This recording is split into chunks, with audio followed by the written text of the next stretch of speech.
আজকে থেকে প্রায় 4014 বছর আগের কথা। একটা চমৎকার সভ্যতা ছিল, ঐতিহাসিক সভ্যতা, তার নাম ছিল ব্যাবিলন। এটা ইরাকে ছিল, সেখানে বাবেল নামে একটা শহর ছিল।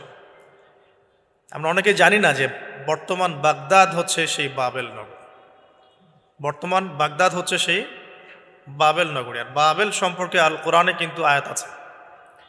আল কোরআন এমন একটা কিতাব, বিস্ময়কর কিতাব, যেখানে সব কিছুই নাজিল করা হয়েছে। তো আল্লাহ পাক সূরা কাহফে তো বলেছেন, ওয়ালাকাদ সাররাফনা ফি হাযাল কুরআন লিন-নাসি মিন কুল্লি মাসাল। আমি এই কোরআনে মানব জাতির জন্য প্রত্যেকটা বিষয়কেই ব্যাখ্যা করেছি। ওয়া নাযালনা আলাইকাল কিতাবা তিবয়ানান লিকুল্লি শাই। হে নবী, আমি আপনার প্রতি এমন একটা কিতাব নাজিল করেছি যেটা তিবয়ানান লিকুল্লি শাই, প্রত্যেকটা বিষয়কে ব্যাখ্যা করে। যারা আহলে কোরআন ভ্রান্ত আকীদার অনুসারী, তারা কিন্তু এই আয়াত থেকেই দলিল পেশ করে যে কোরআন তো তিবয়ানান লিকুল্লি শাই, প্রত্যেকটা বিষয়ের ব্যাখ্যা। তার নতুন করে হাদিসের কি প্রয়োজন আছে? এটা আমাদের আলোচনার টপিক না, আমরা ওদিকে যাচ্ছি না। তো আল্লাহ পাক কোরআনে কিন্তু বাবেল নগরীর কথা বলেছেন। সূরাতুল বাকারার 101-2 আয়াতগুলোতে আছে। এই বাবেল নগরী তৎকালীন সময় জাদুবিদ্যার একটা আকড়া ছিল আর কি। এর আগে আমরা জানি সুলাইমান আলাইহিস সালামের সময় ওই হারুত আর মারুত দুজন ফেরেশতাকে দিয়ে মানুষকে পরীক্ষা করা হয়েছিল। এই ঘটনাটা সূরা বাকারার 101-2 আয়াতগুলোর মধ্যে আছে, দেখে নিয়েন। আমি রেফারেন্সগুলো বলে দিলাম।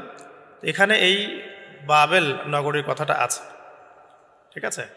তো এই নগরীতে প্রায় 4014 বছর আগে একটা ফুটফুটে সুন্দর শিশু জন্ম নেয়। দেখতে খুবই সুন্দর, অমায়িক, দেখলেই মানে মন কেড়ে নেয়ার মতো সুন্দর।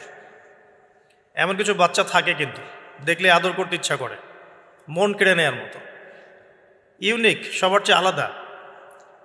এবং জন্ম নিয়েছে সে এমন একটা পরিবারে, যেই পরিবার তৎকালীন সময়কার যে জালেম শাসক নমরুদ, তার প্রধান পুরোহিত, তার নাম আজার। তৎকালীন বাবেলের শাসনকর্তার নাম হচ্ছে নমরুদ এবং তার প্রধান পুরোহিতের নাম আজার। তার ঘরেই জন্ম নিয়েছেন এই তাওহীদের শেকর ইব্রাহিম আলাইহিস সালাম। আল্লাহ পাকের কি মানে, আল্লাহ পাক কি না করতে পারে। যেখানেই আবু জেহেল সেখানেই মুহাম্মদ সাল্লাল্লাহু আলাইহি ওয়াসাল্লামের জন্ম হয়। যেখানেই নমরুদ সেখানেই ইব্রাহিমের মতো মানুষ আসেন। যেখানেই ফেরাউন সেখানে আবার মূসা আসেন। মূসাকে আল্লাহ রাব্বুল আলামিন ফেরাউনের ঘরেই মানুষ করলেন। ইব্রাহিম আলাইহিস সালামকে আল্লাহ পাক আজারের ঘরেই মানুষ করলেন। আজকেও আমরা দেখি এরকম সিটি অফ আখিরুজ্জামানে কিছু কিছু দিনী বোন চেহারা না দেখানোর জন্য আন্দোলন করছে। চিন্তা করতে পারেন, যেখানে যত বেশি জাহেলিয়াত সেখানে তত পাক্কা মুসল্লি জন্ম নেবে, মুমিন জন্ম নেবে ইনশাআল্লাহ। যেখানে যত বেশি জাহেলিয়াত সেখানে তত শক্তিশালী মুমিনদের জন্ম হবে ইনশাআল্লাহ। তো এখন তৎকালীন নমরুদ যে সভ্যতার অধিবাসী ছিল, এই সভ্যতাটাকে আমরা বলি কালাডীয় সভ্যতা। এটাকে কালাদীয় সভ্যতা বলা হয়। এটা মূলত জাদুর জন্য একটু বিখ্যাত ছিল, যেটা রেফারেন্স আমি দিলাম সুলাইমান আলাইহিস সালামের যুগ থেকে।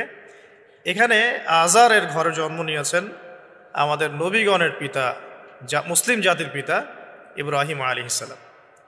সুবহানাল্লাহ। বলা বাহুল্য যে নমরুদ কিন্তু 400 বছর বেঁচে ছিল এবং 400 বছর হায়াত পাওয়ার পরে সে মনে করছিল যে সে কখনো মারা যাবে না। এরপরেই সে নিজেকে খোদা দাবি করা শুরু করেছে আর কি। এই বাচ্চা ছেলেটা বড় হতে লাগলো। যারা সমাজকে পরিবর্তন করে তারা কিন্তু সমাজের স্রোতে গা ভাসায় না। নবী সাল্লাল্লাহু আলাইহি ওয়াসাল্লামের জন্মটা একটু মিলাই এটার সাথে। আমাদের নবীও ঠিক এরকমই একটা সমাজে জন্ম নিয়েছে। ইব্রাহিম আলাইহিস সালাম যেমন জন্ম নিয়েছেন শিরকে ভরা সমাজে, চতুর্দিকে মূর্তি পূজা হচ্ছে, ইভেন তার বাসায় তার বাবা হচ্ছে মূর্তি পূজারীদের সর্দার, তার ঘরে তিনি জন্ম নিয়েছেন। ঠিক তেমনি রাসূল সাল্লাল্লাহু আলাইহি ওয়াসাল্লাম যে মক্কায় জন্ম নিয়েছেন, সেই মক্কা ছিল শিরকের আকড়া। সেখানে লাত, উজ্জা, হুবল, মানাতের পূজা হতো, সুদ ছিল, জিনা ছিল, ব্যভিচার ছিল, মাদক ছিল, গোত্রীয় হানাহানি ছিল, নারীর অবমাননা ছিল। এরকম আইয়ামে জাহিলিয়াতেও নবী সাল্লাল্লাহু আলাইহি ওয়াসাল্লাম জন্ম নিয়েছেন।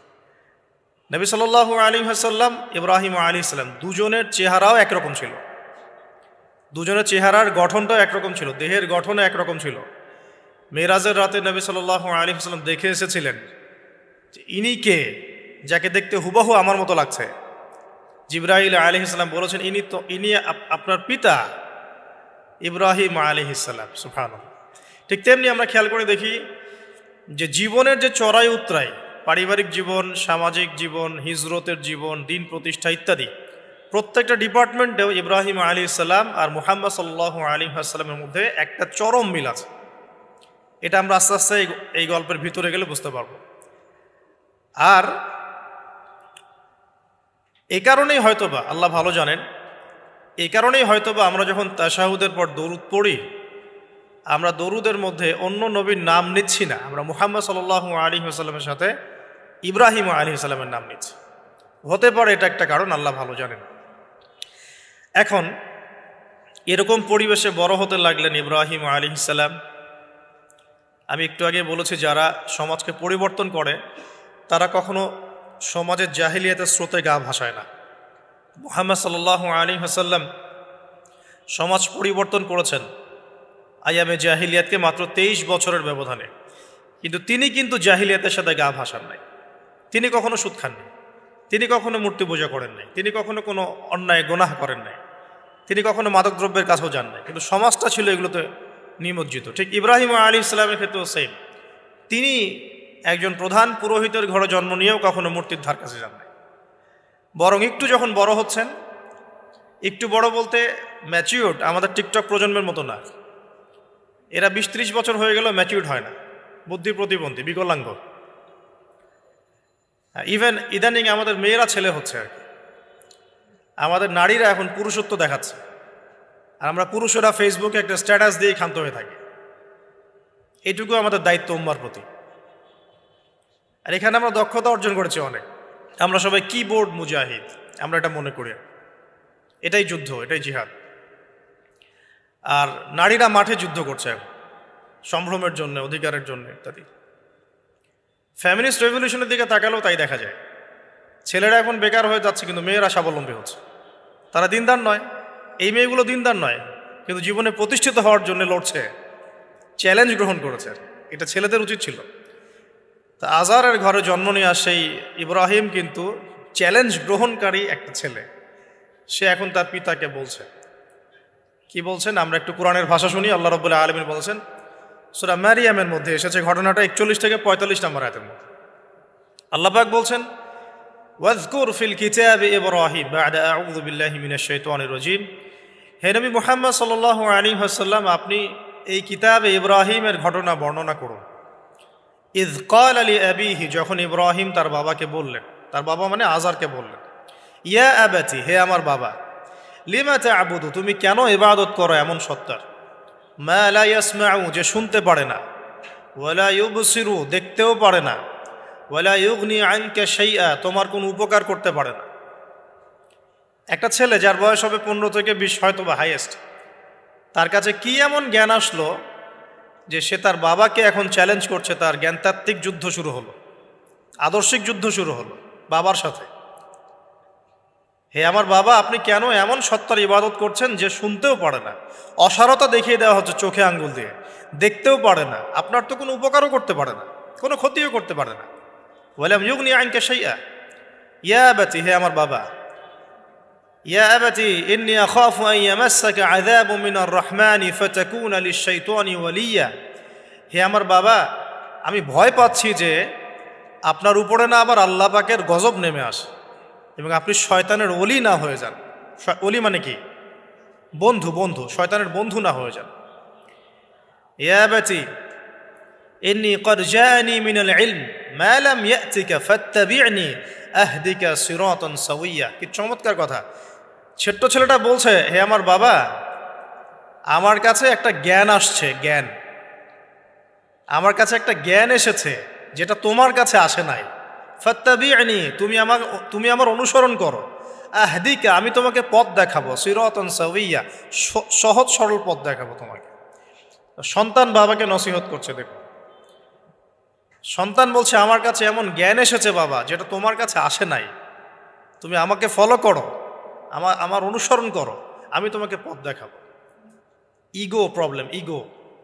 আজকেও যখন কম বয়সী কোনো মানুষ বেশি বয়সের কাউকে দাওয়াত দিতে যাবে, এরকম প্রবলেম ফেস করতে হবে।